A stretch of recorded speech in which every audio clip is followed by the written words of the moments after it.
അഴിമതി ആരോപണങ്ങളെ തള്ളിയ ധനമന്ത്രി കെ.എം. മാണി തന്റെ ജീവിതം തുറന്ന പുസ്തകമാണെന്നും ആരെങ്കിലും വിളിച്ചു പറഞ്ഞാൽ താൻ അഴിമതിക്കാരൻ ആകില്ലെന്നും മാണി പറഞ്ഞു. തനിക്ക് നേരെ നടക്കുന്നത് വ്യക്തിപരമായ തേജോവധമാണ്. ശബ്ദരേഖ വ്യാജമായി സൃഷ്ടിച്ചതെന്നും രാജിവെക്കില്ലെന്നും ബജറ്റ് താൻ തന്നെ അവതരിപ്പിക്കുമെന്നും കെ.എം. മാണി വ്യക്തമാക്കി. 50 വർഷം നീണ്ട തന്റെ രാഷ്ട്രീയ ജീവിതം തുറന്ന പുസ്തകമാണെന്ന ആമുഖത്തോടെയാണ് ധനമന്ത്രി കെ.എം. മാണി മാധ്യമങ്ങൾക്ക് മുന്നിലെത്തിയത്. താൻ അഴിമതിക്കാരനാണെന്ന് ആരെങ്കിലും പറഞ്ഞാൽ അങ്ങനെയാവില്ല. വ്യക്തി തേജോവധമാണ് ഇപ്പോൾ നടക്കുന്നത്. തെളിവെന്ന പേരിൽ പുറത്തുവിട്ട ശബ്ദരേഖകൾ വ്യാജരേഖയാണെന്നും മാണി പറഞ്ഞു. പിന്നെ ഈ തെളിവെന്ന പേരിൽ മദ്യവ്യാപാരി ഇതിനകം മാധ്യമങ്ങളിലൂടെ പുറത്തുവിട്ട സംഭാഷണങ്ങളുടെ ശബ്ദരേഖകളെല്ലാം ആരോപണം ഉന്നയിച്ചതിന് ശേഷം കൃത്രിമമായി ഉണ്ടാക്കിയ വ്യാജരേഖകളാണ്. ആരോപണങ്ങൾ ഉന്നയിച്ചവർക്കാണ് അത് തെളിയിക്കാനുള്ള ബാധ്യത. ആരോപണങ്ങളിലൂടെ നടക്കുന്ന ബ്ലാക്ക്മെയിൽ രാഷ്ട്രീയത്തെ പ്രതിപക്ഷം പ്രോത്സാഹിപ്പിക്കുകയാണ്. ഇതിന് പ്രതിപക്ഷം കനത്ത വില നൽകേണ്ടി വരും. കള്ളപ്രചരണങ്ങൾ കൊണ്ട് തന്നെ തകർക്കാനാവില്ല. താൻ രാജിവെക്കില്ലെന്നും UDF ഉണ്ടെങ്കിൽ താൻ തന്നെ ബജറ്റ് അവതരിപ്പിക്കുമെന്നും മാണി വ്യക്തമാക്കി. ആര് പറഞ്ഞു ഞാൻ രാജിവെക്കുന്നു? ഇതൊക്കെ ആവശ്യമില്ലാത്ത ചർച്ചകളാണ്. ഞാൻ ബഡ്ജറ്റ് അവതരിപ്പിക്കും. UDF ഇവിടെ ഉണ്ടെങ്കിൽ എൻ്റെ ശക്തി എന്ന് പറഞ്ഞാൽ UDFിൻ്റെ ശക്തിയല്ലേ? എനിക്ക് വല്ല പ്രത്യേക ശക്തിയാണോ? ഞാൻ UDFിൻ്റെ ധനമന്ത്രിയാണ്.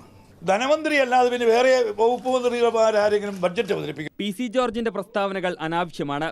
താൻ മക്കളുടെ രാഷ്ട്രീയത്തിന്റെ ആളല്ലെന്ന് പറഞ്ഞ മാണി ജോസ് കെ മാണി തന്റെ പിൻഗാമിയാകുമെന്ന ചർച്ചകൾ തള്ളിക്കളഞ്ഞു. R. ബാലകൃഷ്ണപിള്ള ബഹുമാന്യനായ വ്യക്തിയാണ്. പിള്ളയ്ക്കെതിരെ നടപടി വേണമോ എന്ന് പറയേണ്ടത് താനല്ല. തനിക്കെതിരെ ഉയർന്ന ആരോപണങ്ങൾക്ക് പിന്നിൽ രാഷ്ട്രീയ ഗൂഢാലോചനയുണ്ടെന്ന് പറഞ്ഞ മാണി എന്നാൽ ഗൂഢാലോചന UDFിൽ നിന്നാണോ എന്ന ചോദ്യത്തിനോട് പ്രതികരിച്ചത് ഇങ്ങനെയാണ്. UDF ആണെന്നോ? UDF അതെ എന്തിനാ?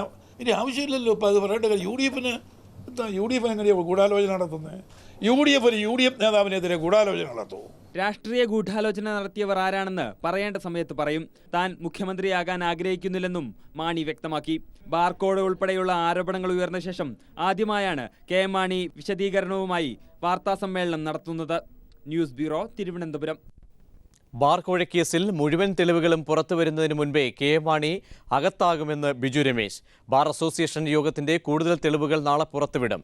ഡീലുറപ്പിച്ചത് ജോസ് കെ മാണിയാണെന്നും കെ.എം. മാണി ലൂസിയ ഹോട്ടലിൽ മുറിയെടുത്തത് ദുരൂഹമെന്നും ബിജു രമേശ് പറഞ്ഞു. ഞാൻ തെളിവൊക്കെ പുറത്തുവിടുന്നതിന് മുമ്പേ അദ്ദേഹം അകത്ത് പോകും. അതിനൊന്നും കാര്യം വരണില്ല. പിന്നൊരു വിഷമമുണ്ട്. ഞാൻ കാരണം ഇത്രയും ഒരു പ്രായമായ ഒരു മനുഷ്യന് വയസ്സുകാലത്ത് നമ്മൾ കാരണം ജയിലിൽ പോകേണ്ട അതിനൊരു നിമിത്തം ആയി പോകുന്നതിലൊരു വിഷമമുണ്ട് വ്യക്തിപരമായിട്ട്. പക്ഷേ ചെയ്യുന്നതിൽ എനിക്ക് ഒരു അഭിമാനവുമുണ്ട്. കാര്യം ഇത്രമാത്രം അഴിമതിയെ നടത്തുന്ന ഒരു ഗവൺമെൻറ്റിനെതിരെ എന്തെങ്കിലും കുറച്ചെങ്കിലും ചെയ്യാൻ കഴിഞ്ഞു എന്നുള്ളൊരു കാര്യത്തിൽ എനിക്ക് വളരെയേറെ ആത്മാഭിമാനം എനിക്ക് എൻ്റെ മനസ്സിലുണ്ട്. ഞാൻ ഒരു വ്യാജരേഖയും ഇല്ല. വ്യാജരേഖയാണെന്ന് തെളിയിക്കുന്നത് ഞാൻ ഓടിപ്പോകുന്നില്ല. ഇവിടെ തന്നെ ഉണ്ടല്ലോ. ജോസ് കെ മാണിയുടെ കോൾ ലിസ്റ്റ് പരിശോധിക്കാമല്ലോ വിജിലൻസിന്. ആ സമയത്തുള്ള കോൾ ലിസ്റ്റിൽ എന്തിനാണ് ജോസ് കെ മാണി ജോൺ കല്ലാട്ടുമായി ഫോണിലൂടെ നിരന്തരം ബന്ധപ്പെട്ടുകൊണ്ടിരിക്കുന്നത്? അത് തന്നെ ഒരു തെറ്റായ കാര്യമല്ലേ? ഒരു മീറ്റിംഗ് അവിടെ നടക്കുന്നു. മീറ്റിങ്ങിൻ്റെ വിവരം എന്തായി ബിജു രമേശിനെ സമ്മതിപ്പിച്ചോ എന്നാണ് ചോദിക്കില്ല. ബിജു രമേശിനെ ഞങ്ങൾ പറഞ്ഞ് സമ്മതിപ്പിച്ചുകൊണ്ടിരിക്കുകയാണ് ആദ്യത്തേത്. അതിന് ശേഷം മീറ്റിംഗ് കഴിഞ്ഞതിന് ശേഷം ഞങ്ങളെല്ലാം പറഞ്ഞൊക്കെ ശരിയാക്കിയിട്ടുണ്ടെന്ന്. ബാർകോഴ വിഷയത്തിൽ കെ.എം. മാണി മാധ്യമപ്രവർത്തകരെ കണ്ടത് UDF നേതാക്കളുടെ പിന്തുണ ഉറപ്പിച്ചതിന് ശേഷം മുഖ്യമന്ത്രിയുടെ വസതിയിൽ ചേർന്ന UDF നേതാക്കളുടെ യോഗമാണ് മാണിക്ക് പിന്തുണ അറിയിച്ചത്. ക്ലിഫ് ഹൗസിൽ പ്രമുഖ UDF നേതാക്കൾ കൂടിക്കാഴ്ച നടത്തി. മുഖ്യമന്ത്രിയെ കൂടാതെ കെ.എം. മാണി, VM സുധീരൻ, രമേശ് ചെന്നിത്തല, കുഞ്ഞാലിക്കുട്ടി തുടങ്ങിയവർ പങ്കെടുത്തു. പിള്ളയുടെ കാര്യത്തിൽ നാളെ തീരുമാനമെന്ന് UDF കൺവീനർ PP തങ്കച്ചനും പ്രതികരിച്ചു. ബാർകോഴ വിവാദത്തെ തുടർന്ന് UDFിൽ രൂപപ്പെട്ട പ്രതിസന്ധി പരിഹരിക്കാൻ തിരക്കിട്ട ചർച്ചകളാണ് തലസ്ഥാനത്ത് നടന്നത്. മുഖ്യമന്ത്രി ഉമ്മൻചാണ്ടി KPCC ഓഫീസിലെത്തി VM സുധീരനുമായി ചർച്ച നടത്തി. തൊട്ടു പിന്നാലെ മന്ത്രി PK കുഞ്ഞാലിക്കുട്ടിയും സുധീരനുമായി കൂടിക്കാഴ്ച നടത്തി. അദ്ദേഹത്തിന് എപ്പോഴും ഞങ്ങളെ പിന്തുണ ഉണ്ടല്ലോ. അപ്പോൾ അതിനെപ്പറ്റിയൊന്നും യാതൊരു സംശയവുമില്ല. ആ കാര്യങ്ങൾ പിന്നെ ഇപ്പോൾ ചോദ്യത്തിന് പോലും ഒരു റെലവൻസ് ഇല്ല. അദ്ദേഹത്തിന് UDFിൻ്റെ സമുന്നത നേതാവിന് പിന്നെ വേറെ പിന്തുണ കൊടുക്കേണ്ട കാര്യമുണ്ട്. ആ പിന്തുണ കണ്ടിന്യൂയിങ് കാര്യമല്ലേ. UDF കൺവീനർ PP തങ്കച്ചൻ ആഭ്യന്തരമന്ത്രി രമേശ് ചെന്നിത്തലയുമായി ചർച്ച നടത്തി. സെക്രട്ടേറിയറ്റിലെ മന്ത്രിയുടെ ചേംബറിലായിരുന്നു ചർച്ച. നാളെ ചർച്ച ചെയ്യപ്പെടുന്ന കാര്യങ്ങളിൽ തീരുമാനമുണ്ടാകും. നാളെ കൂട്ടായി ചർച്ച ചെയ്ത് UDF ഇത്തരം കാര്യങ്ങളിൽ ഒരു തീരുമാനം എടുക്കും. പിള്ളേ നാളെ യോഗത്തിലേക്ക് വിളിച്ചിട്ടേ ഇല്ല. യോഗത്തിലേക്ക് വിളിക്കേണ്ടതില്ല എന്ന ഒരു പൊതു തീരുമാനം ആണ് വന്നത്. അതനുസരിച്ച് വിളിച്ചില്ല. ഒന്നാം വട്ട കൂടിക്കാഴ്ചകൾക്കും ചർച്ചകൾക്കും ഒടുവിൽ ക്ലിഫ് ഹൗസിലെ UDF ഘടകകക്ഷി നേതാക്കൾ യോഗം ചേർന്നു. മുഖ്യമന്ത്രി ഉമ്മൻചാണ്ടി, VM സുധീരൻ, മന്ത്രിമാരായ PK Kunhalikutty, KM Mani, Ramesh Chennithala, UDF convener PP Thankachan എന്നിവർ യോഗത്തിൽ പങ്കെടുത്തു. ഈ ചർച്ചകളിൽ UDF നേതാക്കൾ KM മാണിക്ക് പൂർണ്ണ പിന്തുണ പ്രഖ്യാപിച്ചു. ഉയർന്നു വന്ന ആരോപണങ്ങൾക്ക് മറുപടി പറയണമെന്ന് KM മാണിയോട് നിർദ്ദേശിച്ചു. ഇതേ തുടർന്നാണ് KM മാണി മാധ്യമങ്ങളെ കണ്ട് നിലപാട് വ്യക്തമാക്കിയത്. KM മാണിയും UDF നേതാക്കളും നിലപാട് കടുപ്പിച്ചതോടെ പ്രതിപക്ഷവും ഇനിയുള്ള നാളുകളിൽ പ്രതിഷേധം ശക്തമാക്കും. സോളാർ കേസിലെ പ്രക്ഷോഭം തണുത്തതുപോലെ ബാർ കോഴ കേസിലെ പ്രതിഷേധവും ഇല്ലാതാകുമെന്ന് UDF കണക്കുകൂട്ടുന്നു. പ്രതിപക്ഷവും ഭരണപക്ഷവും നിലപാട് കടുപ്പിച്ചതോടെ ബാർ കോഴ കേസുമായി ബന്ധപ്പെട്ടുള്ള വിവാദം ഇനിയും കൂടുതൽ ശക്തമാകും. NV Balakrishnan, news bureau, Thiruvananthapuram. അഴിമതിക്കെതിരായ പോരാട്ടത്തിൽ PC ജോർജിനും ബാലകൃഷ്ണപിള്ളയ്ക്കും പിന്തുണയുമായി VS. ഇരുവരോടുമുള്ള നിലപാട് തീരുമാനിക്കേണ്ടത് ഇടതുമുന്നണിയെന്ന് VS പറഞ്ഞു. KM മാണിയെ UDFിൽ നിന്നും മാറ്റി നിർത്തി തടിതപ്പാൻ UDF ശ്രമിക്കുന്നുവെന്ന് MA ബേബി. മാണി രാജിവെച്ചില്ലെങ്കിൽ സഭ പ്രക്ഷുബ്ധമാകുമെന്ന് കോടിയേരി ബാലകൃഷ്ണനും പറഞ്ഞു. അതേസമയം ബാലകൃഷ്ണപിള്ളയെ LDFിൽ എടുക്കുന്ന കാര്യം ഇപ്പോൾ അജണ്ടയിൽ ഇല്ലെന്ന് പന്ന്യൻ രവീന്ദ്രൻ പറഞ്ഞു. മാണി കോഴ വാങ്ങിയതാണ് ഇപ്പോഴത്തെ ചർച്ചാ വിഷയമെന്നും പന്ന്യൻ രവീന്ദ്രൻ പ്രതികരിച്ചു. KM മാണി ബജറ്റ് അവതരിപ്പിച്ചാൽ നിയമസഭ പ്രക്ഷുബ്ധമാകുമെന്ന് പ്രതിപക്ഷ ഉപനേതാവ് കോടിയേരി ബാലകൃഷ്ണൻ പറഞ്ഞു.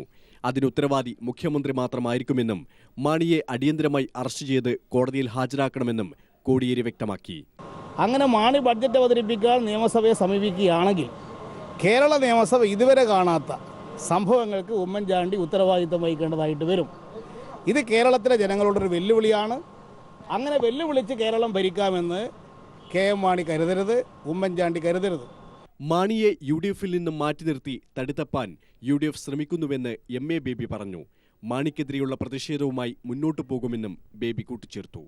അഴിമതിക്കെതിരായ പോരാട്ടത്തിൽ PC ജോർജിനും ബാലകൃഷ്ണപിള്ളയ്ക്കും പിന്തുണയുമായി പ്രതിപക്ഷ നേതാവ് VS അച്യുതാനന്ദനും രംഗത്ത് വന്നു. ഇവരോടുള്ള നിലപാട് തീരുമാനിക്കേണ്ടത് ഇടതുമുന്നണിയാണെന്ന് VS പറഞ്ഞു. ഞങ്ങൾ എന്നും അഴിമതിക്കെതിരായ പോരാട്ടത്തിലാണ്.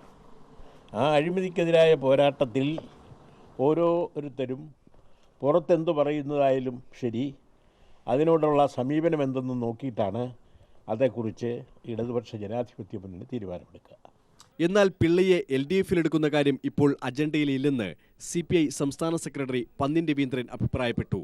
മാണി കോഴ വാങ്ങിയെന്നതാണ് ഇപ്പോഴത്തെ ചർച്ചാ വിഷയമെന്നും പന്ന്യൻ പറഞ്ഞു. വിവിധ ബ്യൂറോകൾക്കൊപ്പം ന്യൂസ് ഡെസ്ക്. സംസ്ഥാനത്ത് BJP ഹർത്താൽ ഭാഗികം. വാഹനഗതാഗതം സ്തംഭിച്ചു. സ്വകാര്യ വാഹനങ്ങൾ ഓടി. കടകമ്പോളങ്ങൾ അടഞ്ഞുകിടന്നു. അനിഷ്ട സംഭവങ്ങൾ ഒന്നും റിപ്പോർട്ട് ചെയ്തിട്ടില്ല.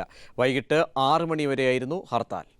CPM കൊല്ലം ജില്ലാ സമ്മേളനം പുരോഗമിക്കുന്നു. പ്രവർത്തന റിപ്പോർട്ടിന്മേലുള്ള പൊതുചർച്ച അവസാനിച്ചു. സംഘടനാ റിപ്പോർട്ടിന്മേലുള്ള ചർച്ചയ്ക്ക് പിണറായി വിജയൻ മറുപടി പറഞ്ഞു. പുതിയ ജില്ലാ സെക്രട്ടറിയെയും ജില്ലാ കമ്മിറ്റിയെയും നാളെ തിരഞ്ഞെടുക്കും.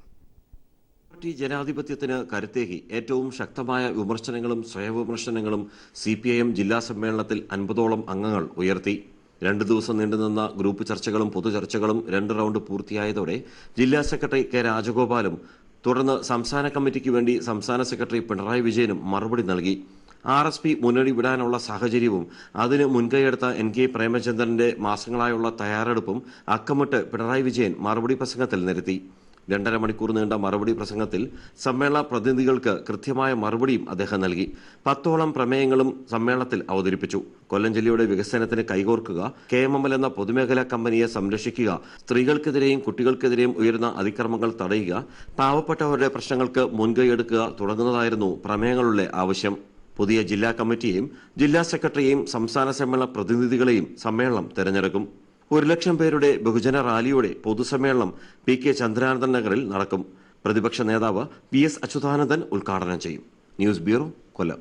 People exclusive. നാദാപുരത്ത് മുസ്ലിം ലീഗ് പ്രവർത്തകർ കൊലപ്പെടുത്തിയ CPM പ്രവർത്തകൻ ഷിബിനെ അപകീർത്തിപ്പെടുത്തുന്ന ശബ്ദരേഖ നവമാധ്യമങ്ങളിലൂടെ പ്രചരിക്കുന്നു. ഷിബിനെ മോശക്കാരനാക്കിയും കൊലയാളിയായ തെയ്യമ്പാടി ഇസ്മയിലിനെ മഹത്വവൽക്കരിക്കുന്നതുമാണ് ശബ്ദരേഖ.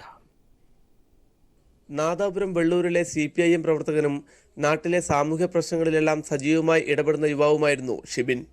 യാതൊരു പ്രകോപനവുമില്ലാതെയാണ് ഷിബിനെ തെയ്യമ്പാടി ഇസ്മയിലും സംഘവും ആക്രമിച്ച് കൊലപ്പെടുത്തിയത്.